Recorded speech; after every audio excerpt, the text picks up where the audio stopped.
see. So we're So going to use this guy. this to click. Okay. And then you can cycle back and forth, obviously, with the right. And this should go up on the screen. This should go up there, so people should be able to see it from No there. party. I loaded this, and it all works, but Okay. I don't know if you're planning on moving around from the station. I guess I have to stay near the mic because they told me that, all right, because they got to be able to record it, which is, not my ideal, but Arrow keys work, click, whatever, or this thing. okay. I'm just trying to give you options. Okay. All right. Thanks, Johnny. How are you? Are you nervous? How are you? This is Friends, exciting. right? You always want to. Yeah. Remember you did this presentation? Yeah. Wow. And, I heard on the news, and Yeah. you do the Zoom, and I said, this is coming out. It's somebody, moving. yeah, It's somebody, moving forward. yeah, moving fast. So Yeah. somebody said, oh, UMass Lowell's gonna take it, no paying tax. I said, wait a second, It's step back. actually the other way. We're Yes, taking yeah. no tax when making it, putting it on That's the what I tax was roll. trying to explain it to them. Yeah, and because they based on way back when Martin Luther was gonna take the Smith Baker and the Southern But we didn't say anything wrong. No. Just Yeah, no, it's always good. hot mic. It's not like Reagan we're gonna bomb Russia. Remember Reagan? Hot mic. There's plenty of hot ones.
Oh, nice.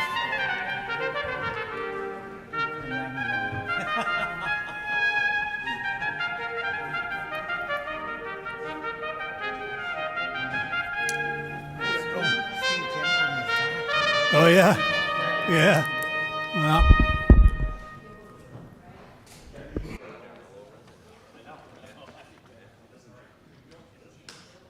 It'll work from there. Okay, I'd like to call this meeting to order of the City Council Economic Downtown Development Subcommittee on March 26, 2024. Mr. Clerk, please call the roll. Chairman Janess, Here. Council Lady, Council New. Here. Two present. Okay, thank you. I'd like to also note that we are joined in the chamber by Councilors Rita Mercier, Councilor Paul Ratayem, Councilor Kim Scott, Mr. CFO Connor Baldwin, Attorney Corey Williams, City Manager Tom Golden, Assistant City Manager Giovanni Baez-Rose, Councilor Eric Gitcher.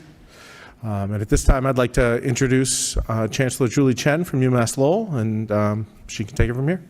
Great. Thank you, Chair Janess. It's a great pleasure to be here in front of the City Council, the Economic Subcommittee, as well as the other members of the council that have joined us here today.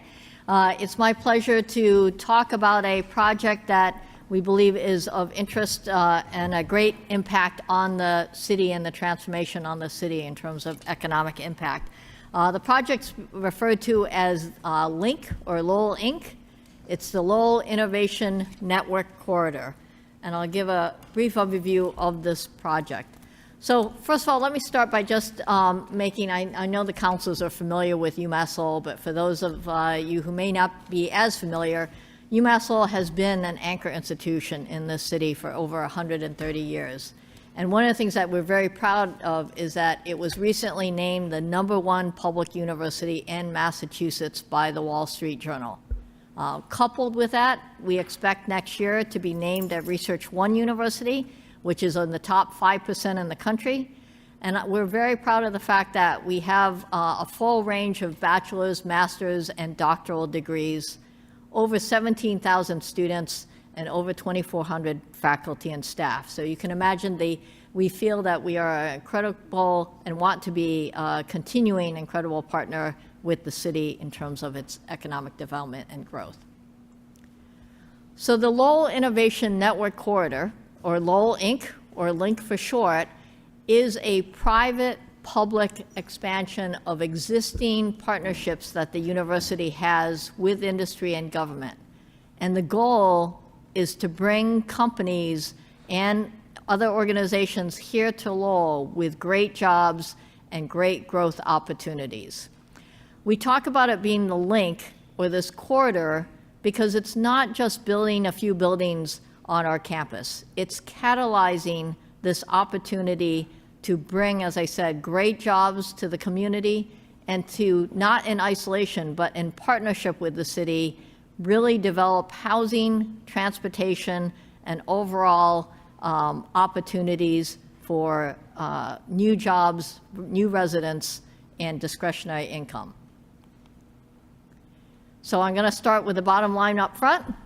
Donahue Institute has done an initial study, and the anticipation is that this project will bring 1,300 construction jobs, 2,000 permanent jobs, almost 500 new housing units, and on a very rough estimate, on the order of $4 to $6 million annually in new tax revenues. So this is something that we're very excited about, and we believe that this catalyst will even grow further the economic development for the city. So what is the LINC? What is this project? It's made up of a couple different phases, and phase 1 and phase 2 are basically duplicates of each other, and each pair includes an industry university co-location building and a professional housing building. So in Site 1 and Site 2, there's a pair of each of those. Site 3, or phase 3, is student housing, and that will happen in parallel with the industry building and the professional housing. What does this pair look like? Just to give you an artist's rendition, on the top picture here, on the left-hand side, is the industry university co-location. Each of these buildings is on the order of 250,000 square feet, where the university will occupy about 20% with our faculty, staff, and students, and the rest will be companies that are bringing good jobs and paying rent to the private developer. On the right-hand side is what we call professional housing. It's apartments that are affordable to recent graduates who are working a great job in the city or near the city. There will be, each of these buildings has about 250 units. So together, the two sites, phase 1 and phase 2, total 600,000 square feet in industry university co-location and under almost 500 units of professional housing. The other thing that's important here is that the developer, the private developer that we're working with, is very focused on creating a walkable, livable, urban village, Main Street feel. So they don't just build the building, they pay attention to how the sidewalks, the trees, the roadway, all of that creates a walkable urban village. As I mentioned, phase 3, artist rendition, student housing on the order of 460 beds that would be next to LeLacheur Ballpark and help us in terms of student recruitment. The private developer that we've been working with, they're not a stranger to this. They've done this at about 18 places across the country. And what they look for is they look for a university that has strong partnerships with industry, and they look for a location that is attractive to the companies and the company's employees. So you can see they've done this in places like Duke, Miami, California. In Philadelphia, they did it in a joint project with Drexel and UPenn in Philadelphia in a zone that was economically depressed. And since then, they've now built up blocks of multiple industry, university buildings, and housing. So it's been a great boon for that section of Philadelphia. Here in Massachusetts, they want to do this in Lowell. They are interested in investing their money in this project in the city of Lowell. Why Lowell? I'll go through this quickly because this group knows all the benefits and all the things that make Lowell attractive. The university itself has great partnerships with many, many companies that we work with. We have structures that make it possible for companies to utilize our equipment and our expertise. And we've done these partnerships at a smaller scale on a floor or on a smaller building scale with many other companies. Number one, why Lowell? They're interested in our talent. They're interested in our students. With UMass Lowell, over 17,000 students, Middlesex on the order of 10,000, and of course our great public school and Greater Lowell Tech providing a pipeline of students with all different ranges of education and skills.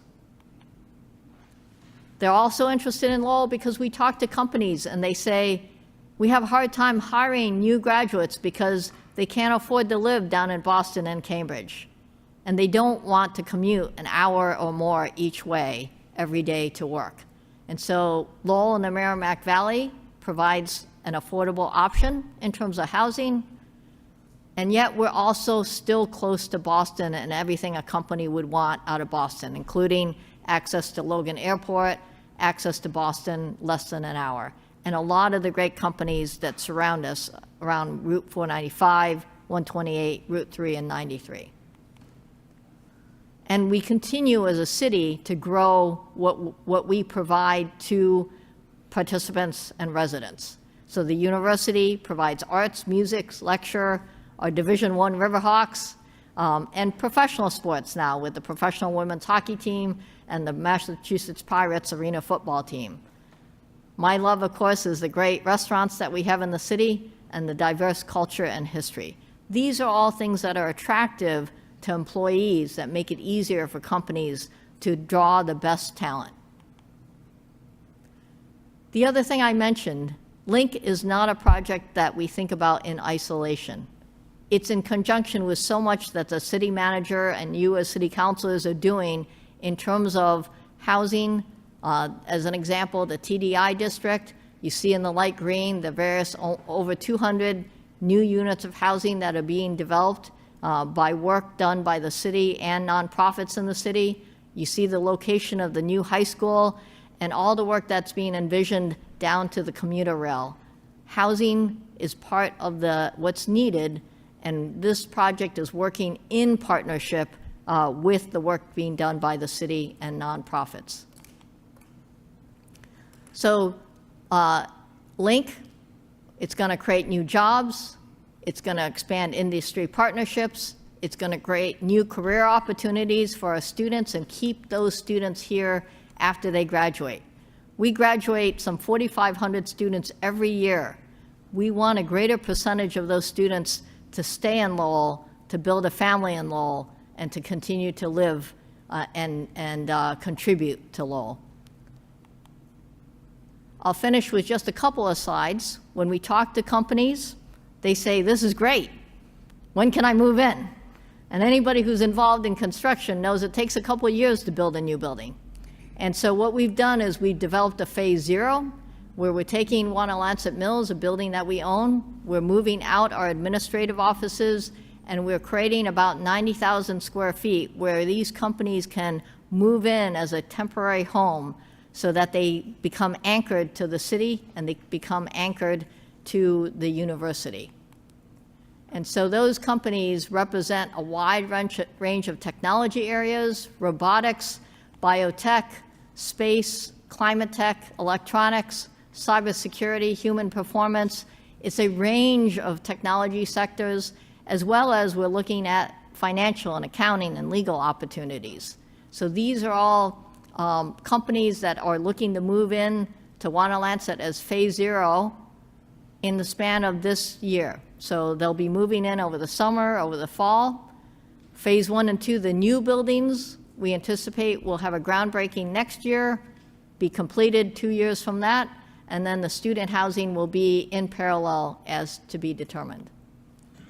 So this is a project where 80% of the value of the cost of the project is likely to come, about 80%, 70 to 80% will come from the private developers.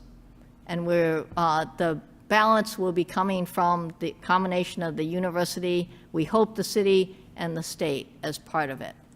But the key here is really that we're taking what is now, as you look at this picture, surface parking lots that generate no revenue for the university nor the city, and we're replacing those with 600,000 square feet of industry university co-location buildings, almost 500 units of professional housing that will generate new tax revenues for the city, and will create opportunities, again, for discretionary income to help support our restaurants, our retail, and our nonprofits.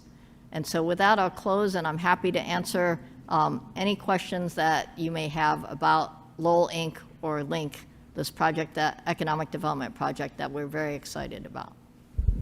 Excellent. Thank you very much, Chancellor, for that wonderful presentation. I think it's very exciting. I'd also like to recognize former State Senator Steve Pangiatakis has joined us. At this point, I'd like to open it up to my colleagues or anyone in the audience who might like to speak or ask a question. Councilor Noon. Thank you, Mr. Chairman. Thank you, Chancellors, for being here. I know you've been working on this project for many years before you were Chancellor. One of these projects called East Campus. Inc. sounds good. Lowell Inc., yep. Yes. Yeah, you lead this project to this far. We appreciate you doing that, especially the partnership that you have with the managers, Tom Golden. You were good together at the show, I believe, some sort of inside Lowell, so to speak. Yep. And they said that you should team up more often. I do. Happy. And let me say, this is a project, it's not often that a private developer wants to bring this kind of money to a gateway city. And I think what they saw is this level of partnership with the city that made them excited about coming here. Well, I truly believe, Chancellor, that this is an exciting project, a project that we're able to share the benefit in the long term. You talk about zero phase. Right now, you're at zero phase. So when do you expect to go from zero phase to the completion? Yeah. That's one question. Other question I have, Chancellors, is concerning traffic. I know that it was brought up at your briefing, and you make some comment or respond to that. The traffic around Aiken and the intersection of that and Perkin. What plan do you have in terms of mitigating those traffic concern that was posed by not just the people, I'm sure, at the briefing that you had the other day, but also those who travel that route every day, including your student, Chancellor. Yeah. Thank you. Yeah. No, great question, Councilor Nguyen. Yeah. So let me start with the first one in terms of the timeline. We are anticipating that, as I said, phase 0 will have companies moving in over throughout the year, 2024. We do expect a groundbreaking in 2025. It takes some time. Anyone who's been involved in designing and building a building, it takes some time to do the construction drawings and things like that. So it takes and permitting and zoning and things like that. So we expect there to be a groundbreaking in 2025. And then it takes about 2 years to build the building. So 2027 is what we are targeting for the new buildings to be occupied. In terms of transportation and traffic, I'm glad you brought that up. So I skipped over this slide a little bit in the interest of time. But you can see the brown circles in this slide represent areas that we know are already a challenge today. Aiken Street. It's already a challenge today. I worry about my students walking across that intersection in terms of when at night and when there's heavy traffic. The city manager and I went down to DC to meet with the Department of Transportation and the Federal Highway folks, and we anticipate, in fact, they've submitted at least one proposal already to get federal dollars to look at the infrastructure. That would include Aiken Street. We're looking at, obviously, the Hall Street Bridge is one that anybody who has traveled across knows that it's not a true two-way bridge unless you ride up on the sidewalk. That's one where we would love to see that one expanded to a true two-way bridge, because you would then drive traffic to the intersection around the rotary of the Songus that has a light and is an intersection that is one that could be safely and smoothly controlled. So we're looking at those types of infrastructure modifications in order to ensure that traffic does not become an issue. The other piece to this, and it's part of that vision, right? Why do we put 500 units of housing right next to these buildings? Because we want, and a lot of the young people today don't want to drive to work. So they're going to live essentially next door, and we want them to be walking to their jobs, and we want them to be walking to downtown and walking into the great restaurants and the retail in the acre. So to the extent that we want more of a mix of different modes of transportation and not everybody getting in a car and driving to a parking lot as part of the vision. Thank you, Chancellor. Thanks, Mr. Chairman. Thank you. Okay. Councilor Mercier. Thank you, Mr. Chair. I'm thrilled that you're here, Chancellor. I'm going to speak a little bit different and think out loud to many years ago when we had properties in the city that was scooped up by the university, and I thought, no teenies is gone. The condos across the street are gone. All these things were generating money, and now we have an entity that is pilot payment in lieu of taxes, and it troubled me. I'm not going to deny that. But I know that we're a good partner. We try to be. I know that. So that when I went to your office and I heard this link proposal, I think it's an innovative bonanza. Yeah. I think finally we're getting somewhere. Yeah. It's a great, great partnership, and the overview of the whole, what I said before, kind of forget what I said, but it troubled me. But this is something that I wholeheartedly support. This is a good plan. This is what it should be all about, and it took you to do this. I'm so proud of you and your staff and everybody here. So I'm embracing this wholeheartedly as a great, great idea, and I'm rooting for you. I'm rooting. So thank you so much for sharing that with us and thinking of what can possibly be, because I firmly believe it'll happen. It'll happen.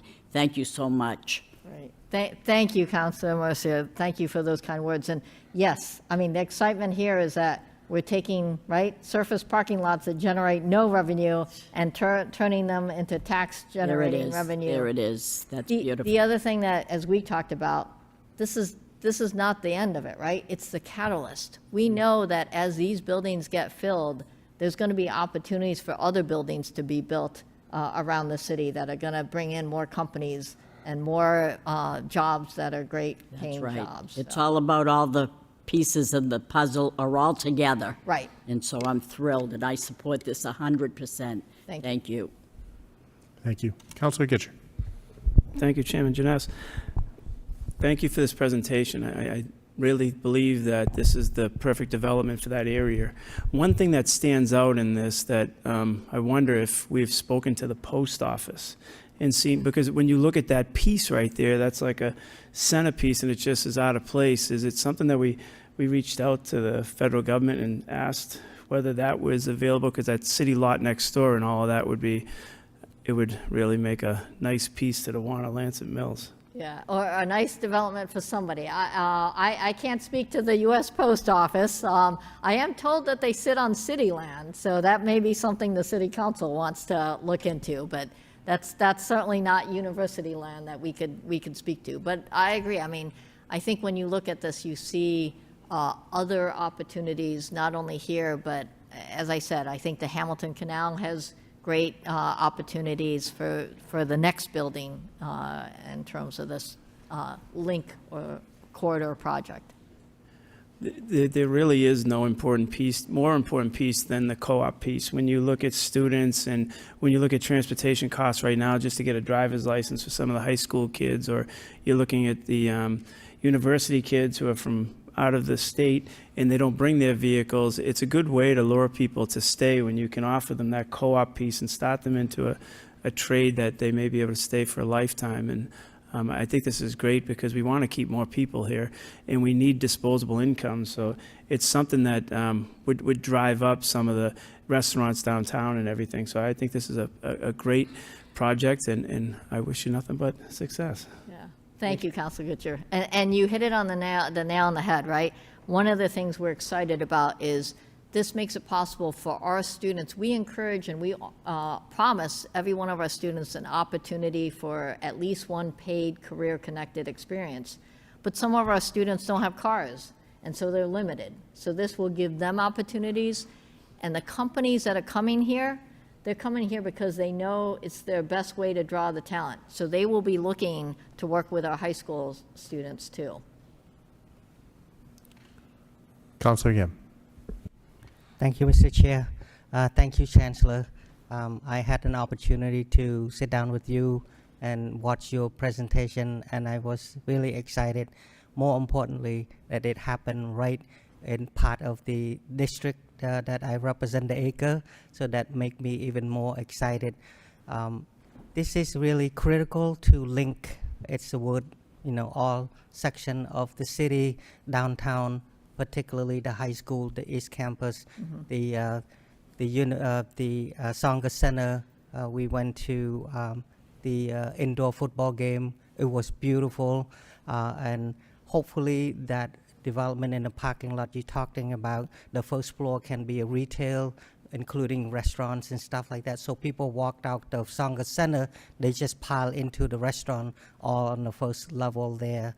Similar to the city that we went to in Montreal. Yeah. They have the outdoor hockey game and arena, and family come and play and watch a game, and then they go into the restaurant right next door to the arena. The only thing that, the other thing that I was hoping is we see the yellow line, all of that. I mentioned to you that, like monorail in Florida, they have that. That would be even much better. That's down the road later. Yeah. And lastly, I was mentioned to you that I hope that you could include the Smith Baker Center in part of this whole link development. Oh, thank you so much for the presentation. I know. Thank you, Councilor Yam. I think I'm not going to touch the Smith Baker Center, but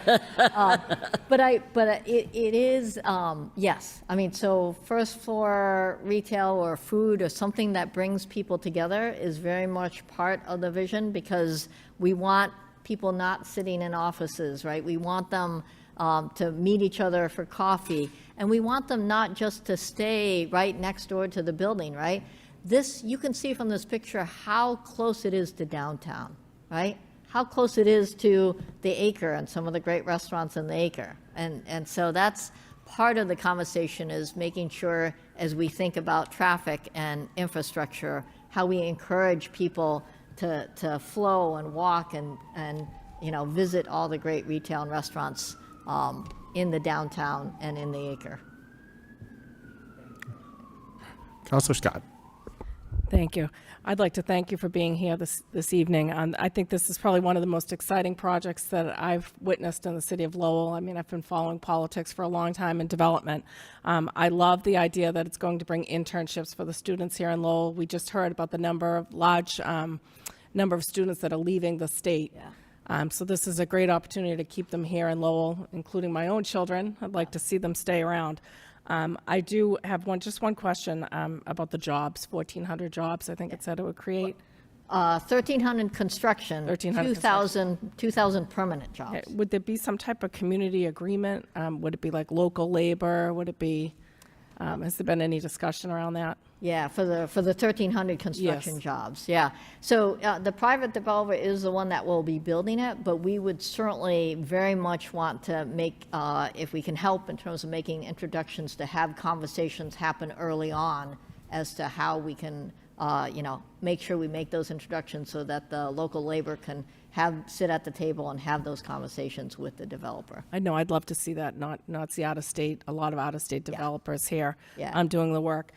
But again, I think this is extremely exciting, and just thank you for bringing this forward. Yeah, thank you, Councilor Scott. Councilor Lee. Thank you. Thank you, Chancellor, for being here. I had asked before, too, that I'm excited about the housing for the students. Yeah. Because that'll open up a lot of housing for Lowell citizens to get back into neighborhoods, and hopefully it'll draw more kids or more students from private housing Right.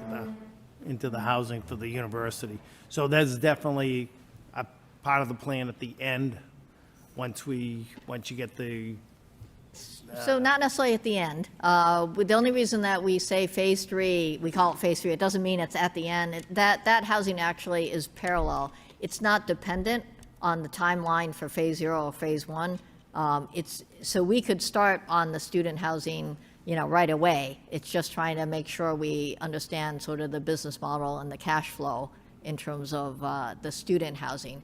But I agree with you, this new student housing, as well as the professional housing, because that could be potentially housing for graduate students too, and visiting, well, not visiting, new faculty and things like that. So I think that does have the opportunity to draw some of our students out of the duplexes and multifamily houses that would open those up for families in the neighborhoods near the university. sure. And this is, so I missed the first part of the meeting. I was stuck in traffic, but this is starting to happen? Have we?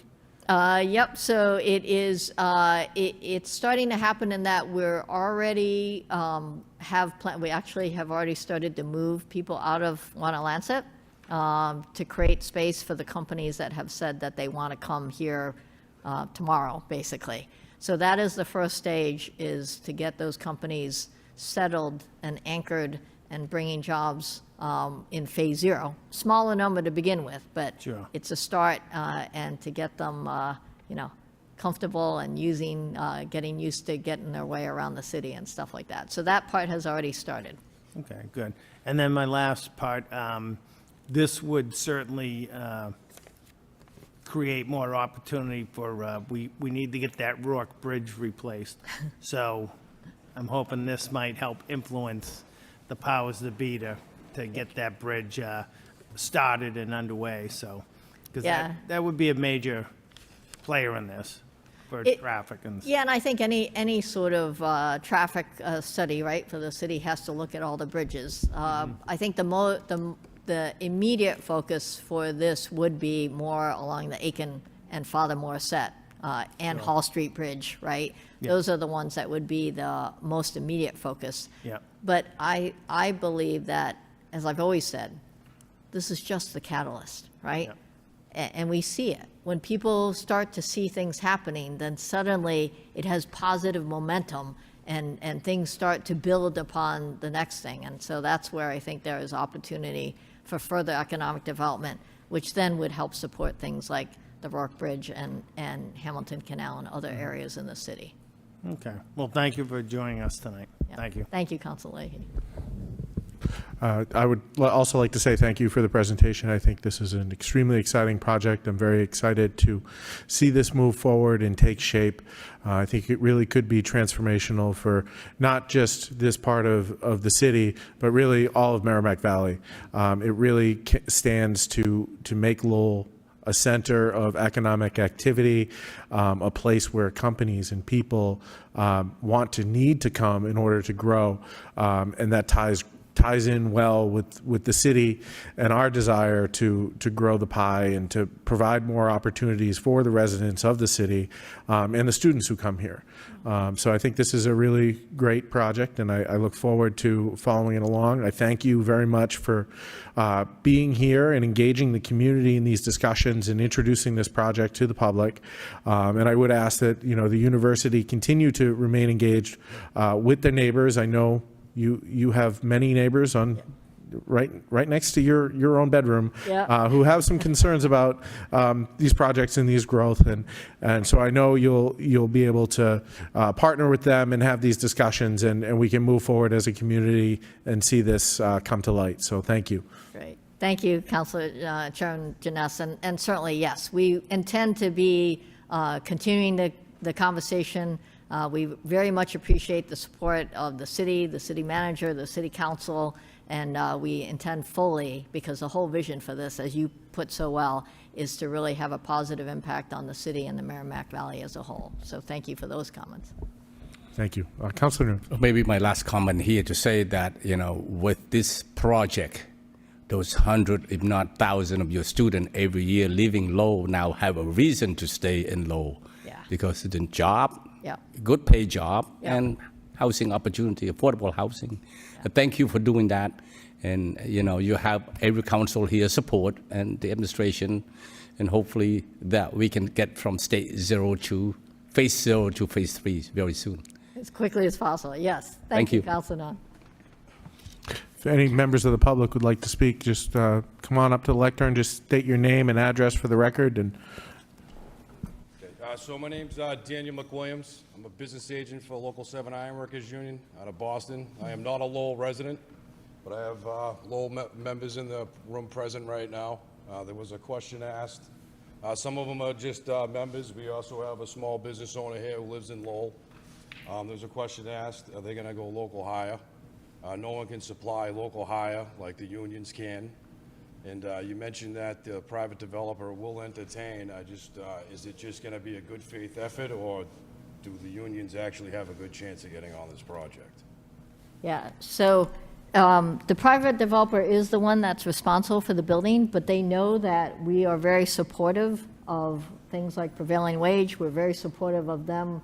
Obviously, this is all part about economic development in this region, so we're supportive of that, and so we're going to do what we can to make sure that those conversations happen early on.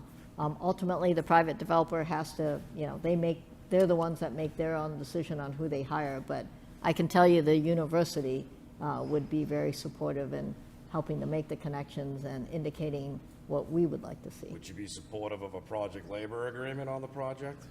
So that's beyond what I can sort of attest to, because I obviously can't commit a private entity to something like that. But I assure you that we will certainly help make the introductions early enough so that those conversations can happen. Appreciate it. Thank you. Mm-hmm. thank you. Anyone else would like to speak? Yeah, bear with me. My name is Young Lee, born and raised in Cambodia. I came to the United States about 30 years now, and I'm an iron worker. Some of my brothers are here, some are up there. And I just want to say that excuse me, that I have 4 daughters and a wife, and I work really hard as an iron worker, and I drive to Boston every single day, 5 o'clock in the morning, and come home at 6 o'clock at night. Don't have time to see my children, and this job will be giving me a perfect break for at least 3 or 4 years, and get to see opportunity to see my family, my children. I have 4 daughters, 21 years old and down. Some of them are still go low high, some are at low techs, and this opportunity is really good for my children. And I'm too late for my opportunity, for my dream, but I want to have a dream for my children. And I think this is perfect opportunity. Thank you for that. And I also hope, I think it would be amazing, right? For you to be able to say, I helped build those buildings, and for your daughters to be learning and working in those buildings. You And know, great I built jobs. City Hall in Boston, and I did the MBTA over there. I do a lot of stuff in Boston, driving back and forth, really tired, long hours. Yeah. It's a great opportunity to give a little break, stay here, work, see my family for 3 or 4 years until I put it up, you know what I mean? And hopefully the school will happen, and my 4 daughters will go to this school, and the dream come true for my children anyway. Thank you. Thank you.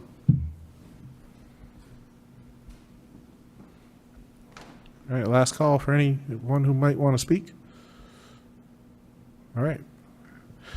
At this point, I'd like to entertain a motion to adjourn. Motion to adjourn, Mr. Chairman. All in favor? Thank you very much.